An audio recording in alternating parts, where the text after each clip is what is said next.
wabarakatuh. Di sini saya akan menyampaikan materi mengenai penggunaan bahasa Indonesia yang baik dan benar. Oke, sebelum saya menyampaikan materi penggunaan bahasa Indonesia yang baik dan benar, saya akan menyampaikan beberapa materi lain terkait dengan materi bahasa Indonesia. Yang pertama ada sejarah bahasa Indonesia, dan yang kedua ada kedudukan dan fungsi bahasa Indonesia. Oke, saya akan melanjutkan sejarah bahasa Indonesia. Bahasa Indonesia lahir pada tanggal 28 Oktober 1928. Pada saat itu, para pemuda dari berbagai pelosok Nusantara berkumpul dalam kerapatan pemuda dan berikrar bertumpah darah yang satu tanah Indonesia, berbangsa yang satu bangsa Indonesia, menjunjung bahasa persatuan bahasa Indonesia. Ikrar para pemuda ini kemudian dikenal dengan nama Sumpah Pemuda. Unsur yang ketiga dari Sumpah Pemuda merupakan pernyataan tekad bahwa bangsa Indonesia, yaitu bahasa Indonesia, merupakan bahasa persatuan bangsa Indonesia. Pada tahun 1928, itulah bahasa Indonesia dikukuhkan kedudukannya sebagai bahasa nasional. Bahasa Indonesia berasal dari bahasa Melayu. Bahasa Indonesia tumbuh dan berkembang dari bahasa Melayu yang sejak zaman dulu sudah dipergunakan sebagai bahasa perhubungan atau lingua franca, bukan hanya di Kepulauan Nusantara, melainkan juga hampir di seluruh Asia Tenggara. Yang kedua, ada fungsi dan kedudukan bahasa Indonesia. Ada dua fungsi, fungsi bahasa Indonesia sebagai bahasa nasional, yang kedua, fungsi bahasa Indonesia sebagai bahasa negara. Fungsi bahasa Indonesia sebagai bahasa nasional ada 4. Yang pertama, lambang kebanggaan nasional. Yang kedua, lambang identitas nasional. Yang ketiga, alat pemersatu berbagai suku bangsa. Dan yang terakhir, ada alat perhubungan antar daerah dan antar budaya. Yang pertama ada lambang kebanggaan nasional. Fungsi bahasa Indonesia sebagai lambang kebanggaan nasional mencerminkan nilai-nilai sosial budaya yang mendasari rasa kebanggaan. Seluruh suku bangsa di Indonesia harus memiliki rasa kebanggaan berbahasa nasional. Atas dasar kebanggaan inilah bahasa Indonesia harus dipelihara dan dikembangkan. Bangsa Indonesia sebagai pemilik bahasa Indonesia harus merasa bangga menggunakan bahasa Indonesia secara baik dan benar. Yang kedua ada lambang identitas nasional.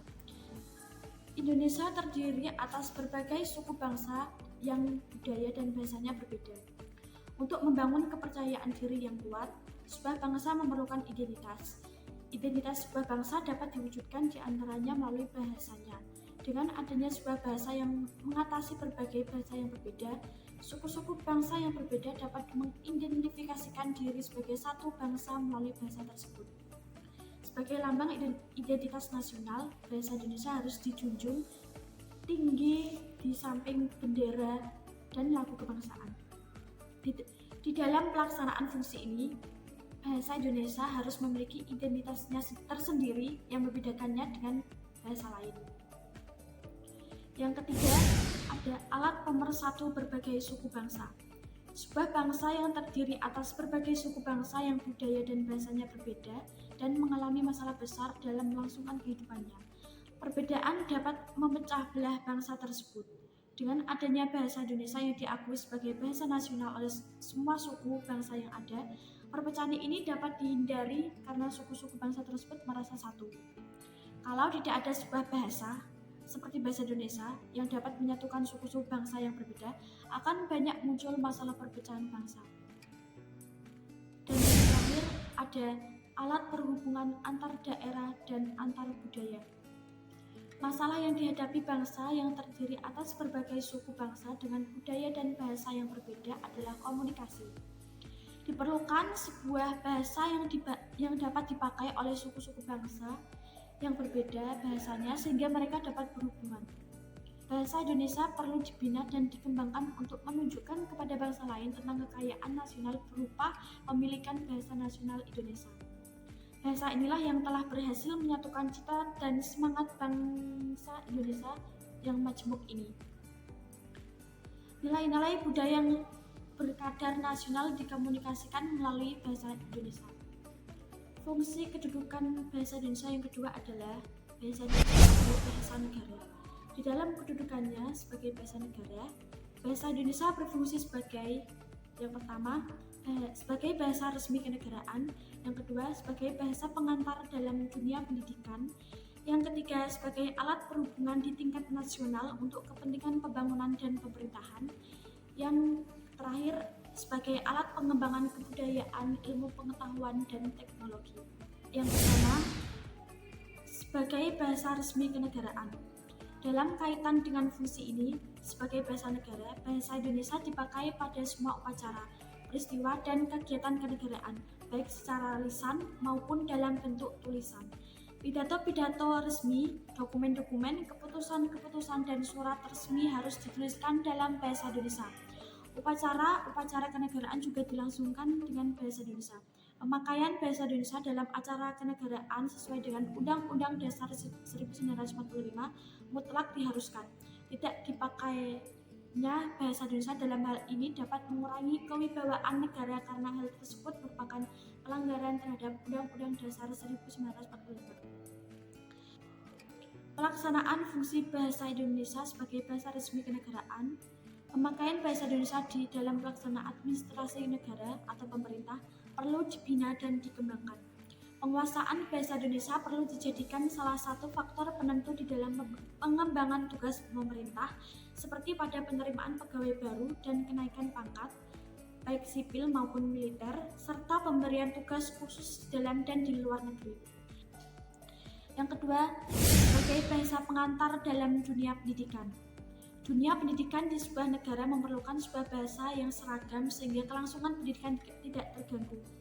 Pemakaian lebih dari satu bahasa dalam dunia pendidikan akan mengganggu keefektifan pendidikan. Biaya pendidikan menjadi lebih hemat, peserta didik dari tempat yang berbeda dapat saling berhubungan. Bahasa Indonesia merupakan satu-satunya bahasa yang dapat memenuhi kebutuhan akan bahasa yang seragam dalam pendidikan di Indonesia. Bahasa Indonesia telah berkembang pesat dan pemakaiannya sudah tersebar luas. Pemakaian bahasa Indonesia dalam dunia pendidikan tidak hanya terbatas pada bahasa pengantar, bahan ajar, tetapi juga pemakaian bahasa Indonesia. Oleh karena itu, pendidikan harus dilaksanakan mulai dari tingkat taman kanak-kanak sampai ke perguruan tinggi di seluruh Indonesia. Yang ketiga, sebagai alat penghubungan di tingkat nasional untuk kepentingan pembangunan dan pemerintahan. Kepentingan pembangunan dan pemerintahan di tingkat nasional memerlukan sebuah bahasa sebagai alat perhubungan sehingga komunikasi tidak terhambat. Kalau ada lebih dari satu bahasa yang dipakai sebagai alat perhubungan, keefektifan pembangunan dan pemerintahan akan terganggu karena akan diperlukan waktu yang lebih lama dalam berkomunikasi. Bahasa Indonesia dapat mengatasi hambatan tersebut. Perkembangan bahasa Indonesia pada mulanya memang ada yang meragukan kemampuannya sebagai sarana komunikasi dan interaksi manusia di Indonesia, tetapi ternyata bahasa ini mampu mengungkapkan pikiran-pikiran yang cukup rumit melalui kreativitas pengguna bahasa yang bersangkutan, terutama dalam kepentingan pembangunan dan pemerintahan. Dan yang terakhir, sebagai alat pengembangan kebudayaan, ilmu pengetahuan, dan teknologi. Pengembangan kebudayaan, ilmu pengetahuan, dan teknologi memerlukan bahasa. Hal ini dimaksudkan agar keperluan dalam pengembangan tersebut dapat dimengerti oleh masyarakat luas. Tanpa bahasa seperti ini, pengembangan kebudayaan, ilmu pengetahuan, dan teknologi akan mengalami hambatan karena proses pengembangannya dan memerlukan waktu yang lama, dan hasilnya pun tidak akan tersebar secara luas. Bahasa Indonesia merupakan satu-satunya bahasa di Indonesia yang memenuhi syarat sebagai alat pengembangan kebudayaan, ilmu pengetahuan, dan teknologi karena bahasa Indonesia telah dikembangkan untuk keperluan tersebut dan bahasa ini dimengerti oleh sebagian masyarakat Indonesia. Dalam kaitan dengan fungsi ini, bahasa Indonesia adalah alat yang memungkinkan untuk membina dan mengembangkan kebudayaan Indonesia yang memiliki ciri-ciri dan identitasnya sendiri yang membedakannya dengan kebudayaan daerah dan kebudayaan asing. Sekarang saya akan menyampaikan materi mengenai penggunaan bahasa Indonesia yang baik dan benar. Apa sih pengertian bahasa Indonesia yang baik dan benar itu? Mari kita simak secara baik. Pengertian bahasa Indonesia yang baik dan benar. Berbahasa Indonesia yang baik adalah menggunakan bahasa Indonesia yang sesuai konteks atau pembicaraan penulisan dan belum tentu sesuai dengan pedoman umum ejaan bahasa Indonesia atau disingkat dengan PUEBI. Sedangkan bahasa Indonesia yang benar adalah menggunakan bahasa Indonesia yang sesuai dengan kaidah atau faedah atau tata bahasa Indonesia yang telah ditentukan atau sesuai dengan pedoman umum ejaan bahasa Indonesia atau PUEBI. Penggunaan bahasa yang baik disesuaikan dengan situasi dan keadaan pada saat kita menggunakan bahasa tersebut. Ada 5 laras bahasa yang dapat digunakan sesuai situasi. Yang pertama, ragam beku atau frozen. Yang kedua, ada ragam resmi atau formal. Yang ketiga, ada ragam konsultatif. Yang keempat, ragam santai atau kasual. Dan yang terakhir, ada ragam akrab atau intimate. Yang pertama, ragam beku atau frozen. Digunakan pada situasi hikmat dan sangat sedikit memungkinkan keleluasaan seperti pada kitab suci, putusan pengadilan, dan upacara pernikahan. Yang kedua, ragam resmi atau formal. Digunakan dalam komunikasi resmi seperti pada pidato, rapat resmi, dan jurnal ilmiah. Yang ketiga, ragam konsultatif.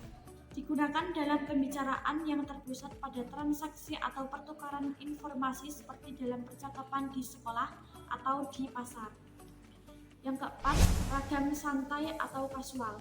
Digunakan dalam suasana tidak resmi dan dapat digunakan oleh orang yang belum tentu saling kenal atau saling akrab. Yang terakhir, ada ragam akrab atau intimate. Digunakan di antara orang yang memiliki hubungan yang sangat akrab atau intim. Bahasa yang baik dan benar tentunya memiliki 4 fungsi. Yang pertama, fungsi pemersatu kebinekaan rumpun dalam bahasa dengan mengatasi batas-batas kedaerahan. Yang kedua, fungsi penanda kepribadian yang menyatakan identitas bangsa dalam pergaulan dengan bangsa lain. Yang ketiga, fungsi pembawa kewibawaan karena berpendidikan dan yang terpelajar. Yang keempat, fungsi sebagai kerangka acuan tentang tepat tidaknya dan betul tidaknya pemakaian bahasa. Itulah 4 fungsi bahasa yang baik dan benar. Kriteria dalam berbahasa Indonesia ada 5. Yang pertama, tata bunyi atau fonologi. Yang kedua, tata bahasa dalam kalimat.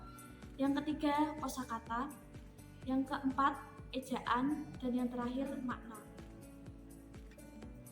Yang pertama, ada tata bunyi atau fonologi. Tata bunyi atau fonologi merupakan cabang ilmu bahasa yang mempelajari bunyi bahasa, termasuk mempelajari proses terbentuknya bahasa dan terjadinya perubahan bahasa, baik yang bersifat umum atau yang bersifat fungsional. Jenis fonologi ada 2, yaitu fonetik dan fonemik. Apakah yang dimaksud dengan fonetik? Fonetik adalah bahasa yang kemudian dilafalkan atau diujarkan dari ucapan manusia. Fonetik sendiri terbagi lagi menjadi 3, yaitu fonetik artikulatoris, fonetik akustik, dan fonetik auditoris. Fonetik artikulatoris yakni sebagai fonetik organis atau fonetik fisiologis yang mempelajari bunyi bahasa yang dihasilkan oleh indera mulut atau lidah.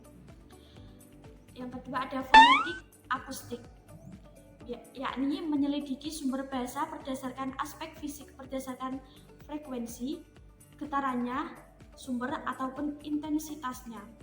Yang terakhir ada fonetik auditoris, yakni fokus mempelajari mekanisme penerimaan bunyi berdasarkan penangkapan indera pendengar kita. Jenis tata bunyi fonologi yang kedua yaitu fonemik. Fonemik mempelajari bunyi ujaran dalam fungsinya sebagai pembeda arti. Kalau dalam fonetik kita mempelajari segala macam bunyi yang dapat dihasilkan oleh alat ucap serta bagaimana tiap-tiap bunyi itu dilaksanakan, maka dalam fonemik itu kita mempelajari dan menyelidiki kemungkinan-kemungkinan bunyi yang dapat mempunyai fungsi untuk membedakan arti. Selanjutnya, kriteria dalam berbahasa Indonesia Yang kedua adalah tata bahasa dalam kalimat. Suatu pernyataan merupakan kalimat jika di dalam pernyataan itu terdapat predikat dan subjek. Jika dituliskan, kalimat diawali dengan huruf kapital dan diakhiri dengan tanda titik, tanda seru, atau tanda tanya.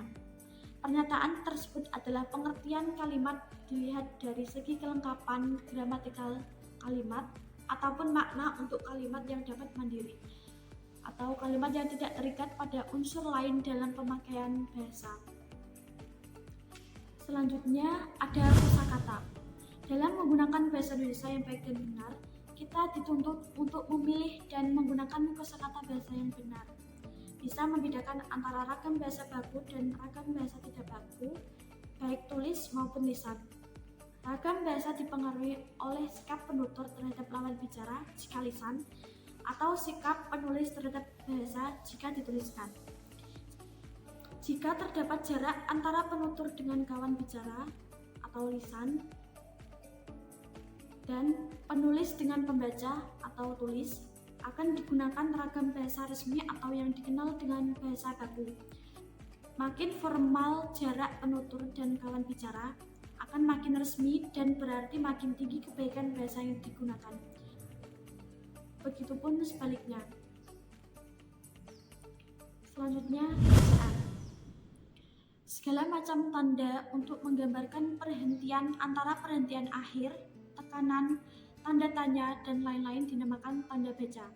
Ejaan suatu bahasa tidak saja berkisar pada persoalan bagaimana melambangkan bunyi-bunyi ujaran serta bagaimana menempatkan tanda-tanda baca dan sebagainya, tetapi juga meliputi hal-hal seperti bagaimana memotong suku kata, bagaimana menggabungkan kata-kata yang baik dengan imbuhan maupun antara kata dengan kata. Pemotongan itu harus berguna, terutama bagaimana kita harus memisahkan huruf-huruf itu pada akhir suatu baris, bila baris itu tidak memungkinkan kita menuliskan seluruh kata di sana. Yang terakhir, kriteria dalam berbahasa Indonesia adalah makna. Pemakaian makna yang benar bertalian dengan ketepatan menggunakan kata yang sesuai dengan tuntutan makna. Kriteria menggunakan bahasa yang baik adalah ketepatan memilih ragam bahasa yang sesuai dengan kebutuhan komunikasi. Pemilihan ini bertalian dengan topik apa yang dibicarakan, tujuan pembicara, orang yang diajak bicara atau lisan, dan orang yang akan membaca atau tulis, dan tempat pembicaraan. Selain itu, bahasa yang baik itu bernalar dalam arti bahwa bahasa yang kita gunakan logis dan sesuai dengan tata nilai masyarakat kita. Pemakaian kata, kalimat, dan paragraf dalam bahasa Indonesia. Yang pertama ada kata. Kata yang dipakai dalam bahasa Indonesia adalah kata yang tepat dan serasi serta baku. Kata yang tepat dan serasi merupakan kata yang sesuai dengan gagasan atau maksud penutur, atau sesuai dengan arti sesungguhnya dan sesuai dengan situasi pembicaraan. Yang kedua ada kalimat. Kalimat yang dipakai dalam bahasa Indonesia adalah kalimat efektif. Kalimat efektif harus, yang pertama, menggunakan kata yang tepat dan serasi. Yang kedua, memenuhi unsur penting kalimat, minimal ada subjek dan predikat. Yang ketiga, mudah dipahami orang lain. Yang keempat, tidak ambigu. Yang kelima, rasional, yakni menggunakan gagasan yang dapat dicerna oleh akal sehat. Yang keenam, ada efisien, yakni menggunakan unsur sesuai kebutuhan atau tidak boleh berlebihan. Yang terakhir yaitu gramatikal, yakni menggunakan kata yang sesuai dengan fungsi atau kedudukannya. Selanjutnya, selain kata dan kalimat ada paragraf. Paragraf yang dipakai dalam bahasa Indonesia adalah paragraf yang baik, yakni mempunyai satu pikiran utama, mempunyai koherensi yang baik, yaitu hubungan antara unsurnya sangat erat dan semua unsurnya tersusun secara sistematis, dan menggunakan kalimat yang efektif.